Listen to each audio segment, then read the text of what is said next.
রোগাগ্রস্ত কলব কখনই পবিত্র বেহেশতের ভিতরে জায়গা আমার মালিক দেবেন না। এই রোগা কলব পরিষ্কার করার জন্য, চিকিৎসার জন্য আমার মালিক বানাইয়া রাখছে হসপিটাল, তার নাম হলো জাহান্নাম। আল্লাহ আপনি আমাকে আমাদের সবাইকে মাফ করে দিয়েন। জাহান্নাম কেমন ভয়াবহ!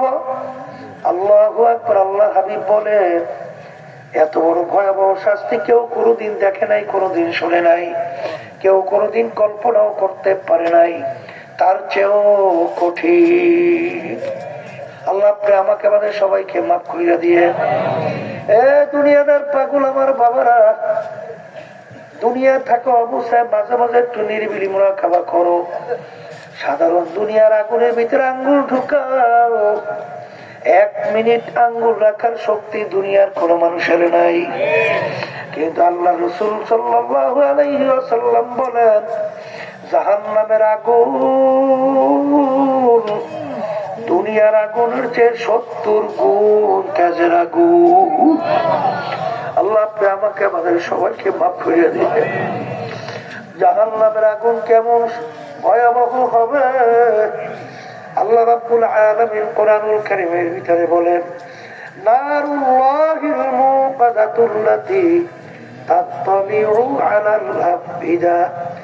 এমন ভয়ানক, এত কঠিন দুনিয়ার আগুন, আপনি যত কঠিন ভাবে জ্বালান না কেন, বাজার 100-200 হাত দূর থেকে আর আগুনের তাপ গায়ে লাগে না।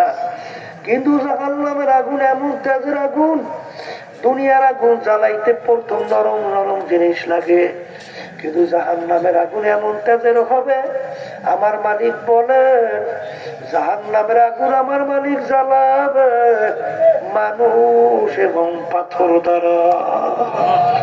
আল্লাহ আপনি আমাকে আমাদের সবাইকে মাফ করে দিয়ে। আমার দাদা জান রহমাতুল্লাহ আলাইহি, তার কথা শুনছিলাম, তিনি গারো পাহাড়ে গেছিলেন দেখার জন্য।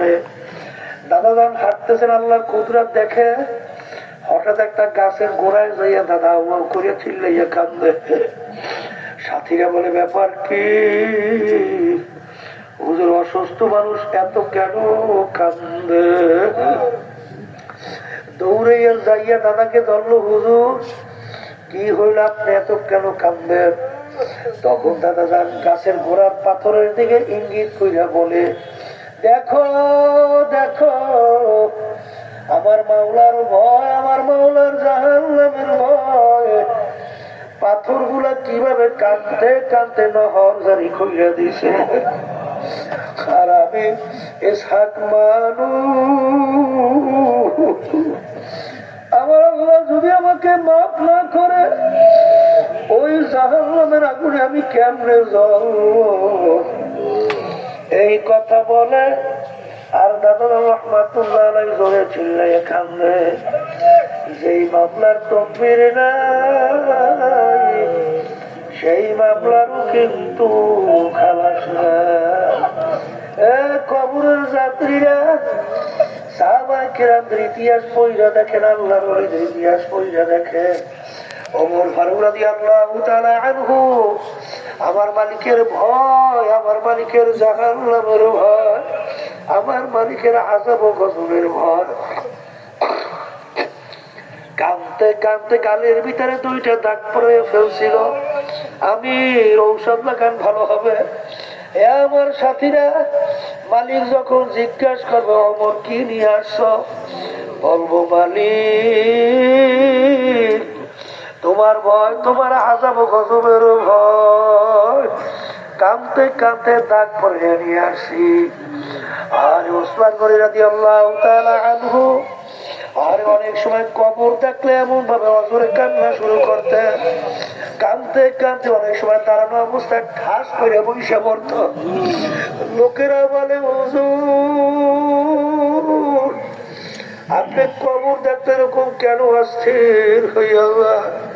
তিনি বলে, ও আমার সাথীরা, আখিরাতের যে কয়টা ঘাটি, তার প্রথম নম্বর ঘাটি হইল কবর।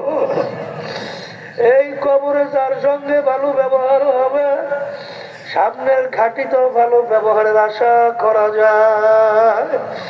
এই জন্য আমি কবর দেখলে সহ্য করতে পারি না। কবরের যাত্রীরা আল্লাহর নবীর ইতিহাস পড়লে দেখবে। আমার দাদা রহমতুল্লাহ আলাইহির কথা শুনছি। দাদা রহমতুল্লাহ আলাইহি ইন্তেকালের আগে আগে চোখের উপরে বসে পাশে কবরস্থান তাকাইয়া তাকাইয়া পোলাপানের মতো আওয়াজ করে চিল্লাইয়া কান্দে। তার দুই চোখ দিয়া বাইয়া বাইয়া টপ টপ করে পানি পড়ে। আর মালিকের দরবারে ফিরা ফিরা করুণ সুরে ডাক দেয় আর বলে, দয়ার মালিক, আপনি যদি মাফ না করেন ওই অন্ধকার কবরে আমি একা কেমনে থাকবো? ওই কবর তো আমার কেউ নাই, ওই কবর তো বাতিও নাই, সাথীও যেই মামলার তদবির নাই সেই মামলারও কিন্তু খালাস নাই।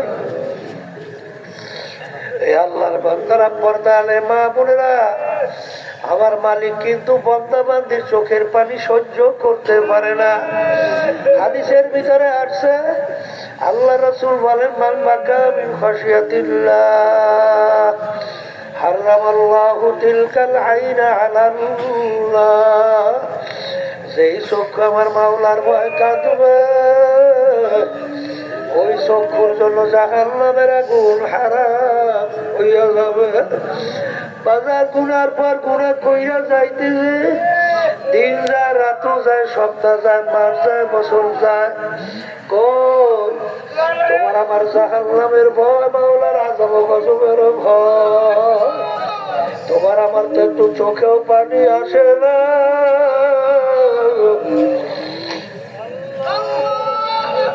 মামলার তদবির নেই, তার কিন্তু খালাস নাই। এই আল্লাহর বান্দারা, পর্দা আলে মা বোনেরা, আল্লাহর হাবিব বলেন, ইবকু ইবকু ফাইল্লাম তাবকু ফাতাবাকু। এ আমার উম্মতেরা, কান্দো কান্দো, কান্না না আসলে কান্নার ভান ধরো। আজকে দুনিয়ায় সম্মান নষ্ট হয়ে গেলে চোখে পানি রাখা যায় না। বাজার সম্পদ নষ্ট হয়ে গেলে চোখে পানি রাখা যায় না। সম্পদ নষ্ট হলে চোখে পানি রাখা যায় না। তোমার আমার গুনার কারণে জাহান্নামের আগুন জ্বলছে, ওই জাহান্নামের আগুন চোখের পানি ছাড়া ঠান্ডা হয় না। এই জন্য আমার বাজারদেরকে বলবো, পর্দা আলে মা বোনদেরকে বলবো, আমার মালিক বড় দয়ার মালিক, বড় মায়ার মালিক। যদি তেলটাকে ভাইগা দুই চোখের পানি ছাইরা যদি আমার মালিককে করুন শুনে ডাকটা, এ আমার দয়ার মালিক, নাফরমান তোমার দরবারে হাজির, ডাক দিতে দেরি।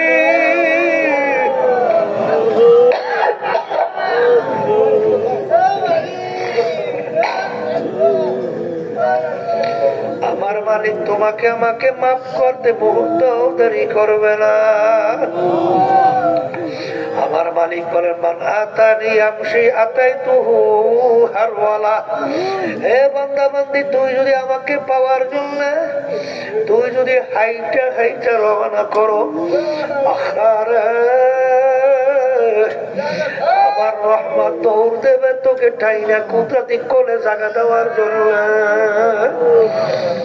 এই জন্য আমার বাজারদেরকে বলবো, পর্দা আলে মা বোনদেরকে বলবো, এ আল্লাহর বান্দারা, পর্দা আলে মা বোনেরা, হে কবরের যাত্রীরা, কবরে কিন্তু কোনো দলাদলি নাই, কবরে কোনো টাকার গরম নাই, দলের কোনো পরিচয় নাই, কে পীর কে মুরিদ এই পরিচয় কিন্তু কবরে নাই।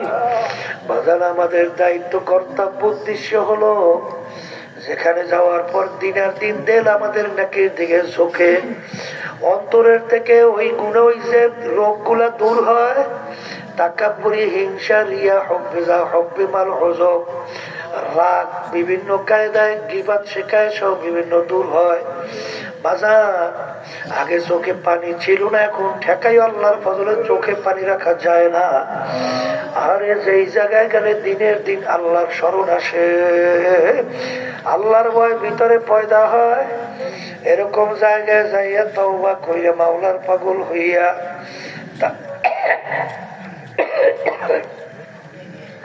মাইকগুলা জ্বালা ছিল ভয়ঙ্কর। প্রথম বলছিলাম কি